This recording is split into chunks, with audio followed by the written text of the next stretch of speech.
सभी को जय श्री राम, राधे राधे, गुड इवनिंग। आज है 22 फरवरी और सिर्फ 5 मिनट चाहिए आपका, क्योंकि ये वीडियो बहुत इंपॉर्टेंट है सबके लिए, खास करके हमारे गांव वालों के लिए, जो शहर में रहते हैं, जो पढ़े लिखे हैं। उनके लिए तो नहीं कह सकता, लेकिन जो गांव में रहते हैं उनके लिए। अभी आप सबको पता है कि सब कुछ ऑनलाइन है, सब कोई ऑनलाइन है, हर एक आदमी के हाथ में मोबाइल है, चाहे लेडीज हो या जेंट्स हो। और इस केस में फ्रॉड होना इतना आम हो गया है कि कब किसी का 20-30, 10-5 हज़ार रुपये चले जाएंगे पता ही नहीं चलेगा। पहले आप ये कहानी सुनिए, और एक कहानी, एक सच्ची कहानी है। अभी जस्ट 1 हफ्ते पहले की बात है, मेरे गांव की ही बात है। एक महिला को फोन आता है व्हाट्सएप पे, और वो सामने से कहता है कि बहन, मैं फला आदमी बोल रहा हूँ, मेरे पास इतनी प्रॉपर्टी है, लेकिन मेरा इस दुनिया में कोई है नहीं, तो मैं जो भी मेरे पास सामान है मैं उसे किसी को देना चाहता हूँ, और लकीली तुम्हारा नंबर लग गया और तुम मेरी बहन हो।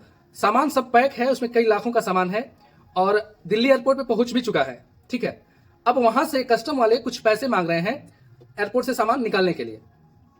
ये इतनी बात हुई थी उस आदमी को, उस महिला से। क्योंकि मैं एक दुकान चलाता हूँ, मनी ट्रांसफर और कैश लेन देन भी करता हूँ, तो वो महिला मेरे पास आई, पैसे निकाले उसने अपने खाते से 10,000 रुपए, और उसने कहा कि 5,000 इस नंबर पर भेज दीजिए। पिछले 5 सालों से दुकान चला रहा हूँ, जब भी कोई पैसे भिजवाने आता है तो उसके चेहरे के एक्सप्रेशन से पता चल जाता है कि ये किस तरह का पैसा भेजा जा रहा है। मतलब किसी को कर्जा दिया जा रहा है, किसी अपने को भेजा जा रहा है, या किसी ऐसे आदमी को भेजा जा रहा है जिसने कुछ लालच दिया है। 1 सेकंड लगता है इस आदमी का चेहरा पढ़ने में हमें, कि हम पता समझ जाते हैं कि किस लिए पैसे भेजे जा रहे हैं। तो मुझे डाउट हुआ थोड़ा सा, मैंने पूछ लिया कि किसके लिए पैसे भेज रहे हैं, किस काम के लिए। और ये लोग ज्यादातर अकाउंट नंबर नहीं देते हैं, फोन पे, गूगल पे या फिर QR कोड देंगे, जहां पे आप डायरेक्टली आपको बोलते हैं UPI पेमेंट करने के लिए। लेकिन इनके पास अकाउंट का भी ऑप्शन होता है, अगर आप नहीं मानेंगे तो ये अकाउंट भी आपको दे देंगे पेमेंट लेने के लिए। मैंने महिला से पूछा कि किसको पैसे भेजे जा रहे हैं, तो महिला कहती है मेरे भैया हैं, सामान कुछ भेज रहे हैं। तो वो महिला भैया ऐसे बोल रही है जैसे लगता है कि मतलब सच में उसका भाई हो, मतलब कब से उसकी जान पहचान हुई हो। तो मैंने पूछा अच्छा ठीक है, बोलो कि नंबर पे नहीं जाएगा, अकाउंट नंबर चाहिए। तो वो आदमी थोड़ा सा अकाउंट नंबर देने में हिचकिचा रहा था। फिर मैंने महिला का मोबाइल लिया, उसके भैया का नंबर देखा, तो भैया का नंबर पाकिस्तान से था, और उसने एक और बंदे को कनेक्ट किया हुआ था जो कुरियर इसका सामान लेके आ रहा था, उसका नंबर युगांडा था, और युगांडा का था, साउथ अफ्रीका, युगांडा का। फिर जो कुरियर वाला था, मैंने उससे बात किया, जो बोल रहा था कि मैं कुरियर वाला हूँ, एक्चुअली में वो था नहीं। उसने बोला कि मैं एयरपोर्ट पे हूँ, दिल्ली एयरपोर्ट पे, और यहाँ पे मुझे मतलब पैसे चाहिए, तब मैं लेके आऊंगा। मैं बोला ठीक है यार, लेके आओ, पैसे यहाँ पे ले लेना, क्या दिक्कत है। तो बोला नहीं नहीं, पेट्रोल के पैसे चाहिए। मैंने बोला यार 6,000 पेट्रोल के पैसे, 100-200-400 समझ में आता है, या फिर तुम लेके आओ तभी ले लेना। उसने कहा नहीं नहीं, पेट्रोल के लिए नहीं चाहिए, मैं एयरपोर्ट पे हूँ, यहाँ पे सामान पकड़ा गया है, वो CBI वाले मांग रहे हैं। मैंने बोला यार CBI, वो भी एयरपोर्ट पे तो कस्टम होता है। तो फिर बोलता है कि नहीं, हाँ कस्टमर वाले मांग रहे हैं। अब उसको ये भी नहीं पता था कि एयरपोर्ट पे कस्टम होता है या कस्टमर होता है, क्योंकि मुझे तो पहले से पता था, मैं जस्ट उसके साथ टाइम पास कर रहा था। फिर उसने कहा कि कस्टम वाले मांग रहे हैं। मैंने कॉल तुरंत डिस्कनेक्ट कर दिया उसको। थोड़ा मैं क्या ही उसके साथ टाइम पास करूं, क्योंकि हम लोग दुकानदार हैं, टाइम बहुत कम होता है, तो उसके साथ टाइम पास क्यों करना, मुझे पता है कि वो क्या करना चाहता है और क्या कह रहा है।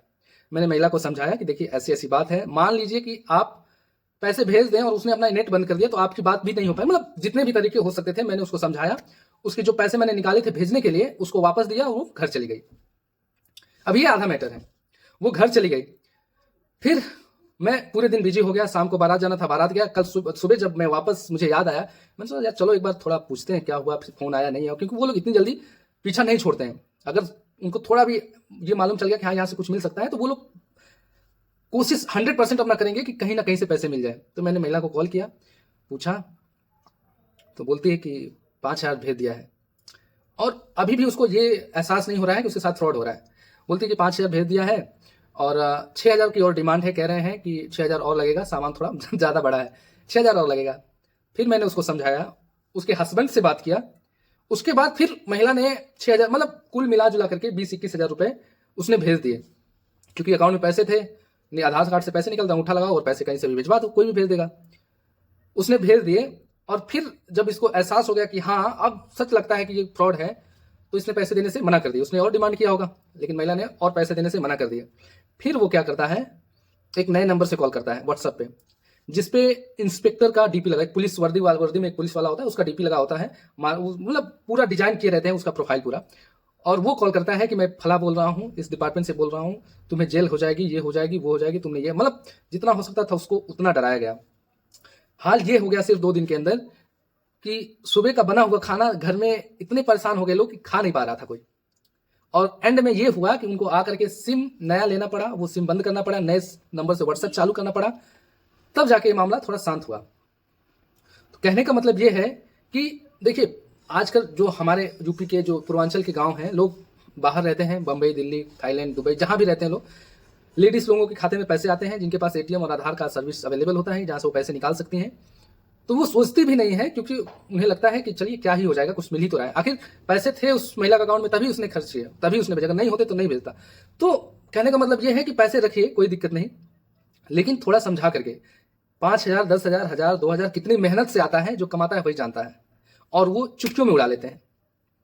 तो फिर से आपसे यही रिक्वेस्ट है, किसी भी महिला से, स्पेशली महिलाओं के लिए जो गांव में है, व्हाट्सएप पे इतना नहीं पता है कि व्हाट्सएप का परमिशन कैसे देना है, कि मेरा ऑडियो एक्सेस व्हाट्सएप पे हो सके, मतलब फाइल परमिशन हो सके, कुछ नहीं पता होता है, कोई दूसरा ही बना के देता है, बस उनको उठाना होता है, बात करना होता है। उनको ये भी नहीं पता होता है। उन्हें आप समझाइए कि फ्रॉड इन तरीकों से भी होता है, ऐसा कुछ नहीं है जो इस दुनिया में फ्री मिलता है।